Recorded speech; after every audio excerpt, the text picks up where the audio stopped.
নমস্কার বন্ধুরা, স্বাগত জানাই বং ফুটবলারে। আশা করি তোমরা সকলেই সুস্থ ও ভালো আছো।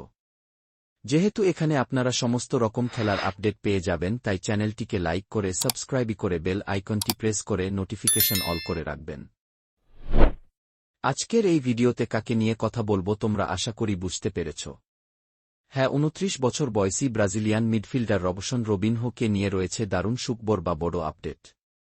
এই রবসন রবিনহোর জাদু কিন্তু আমরা দেখেছি বাংলাদেশের লিগে। বাংলাদেশের সমর্থকদের অতি প্রিয় ফুটবলার এই রবসন রবিনহো। সে বাংলাদেশের ক্লাবে লাস্ট খেলেছেন। এখন সে নিজের দেশের ব্রাজিলিয়ান লিগে খেলছেন এবং সদ্য তাকে দেখা গেছে নেইমারের বিপক্ষে ম্যাচ খেলতে।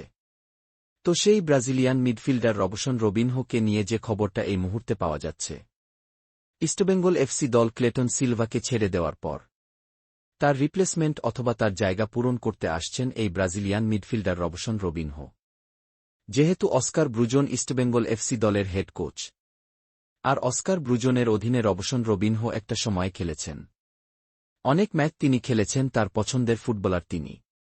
সেই ক্ষেত্রে তাকে এবার চাইছে ইস্টবেঙ্গল দলে ক্লেটন সিলভার রিপ্লেসমেন্ট অথবা ক্লেটনের জায়গার অভাবটা পূরণ করার জন্য।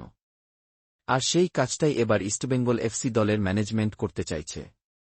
তো শেষ পর্যন্ত দেখা যাক এই ডেলটা কবে ডান হয়। কিন্তু যা কথাবার্তা এগিয়েছে তাতে করে কিন্তু সুপার কাপের পরেই এই ফুটবলারটির নাম ইস্টবেঙ্গল দল অফিসিয়ালভাবে ঘোষণা করে দেবে। বেশ কিছুদিন আগেই তোমাদের আমি ভিডিওর মাধ্যমে জানিয়ে দিয়েছিলাম যে রবসন রবিনহো কিন্তু আইএসএল সিজন 12 খেলতে আসছে, আর সেটাই কিন্তু সত্যি হতে চলেছে। ইস্টবেঙ্গল এফসি দল তার সাথে অনেকটাই কথাবার্তা এগিয়ে নিয়েছে। খুব তাড়াতাড়ি কিন্তু এই বিষয়টি নিয়ে অফিসিয়াল অ্যানাউন্সমেন্ট করে দেবে ইস্টবেঙ্গল এফসি দল। এই রবসন রবিনহোকে নিয়ে কিন্তু মোহনবাগান দলের একটা রিউমার শোনা গেছিল একটা সময়। তো সেখান থেকে দাঁড়িয়ে ইস্টবেঙ্গল এফসি দল রবসন রবিনহোকে নেওয়ার জন্য অনেকটা এগিয়ে গেছে। কিছু কাজ বাকি আছে,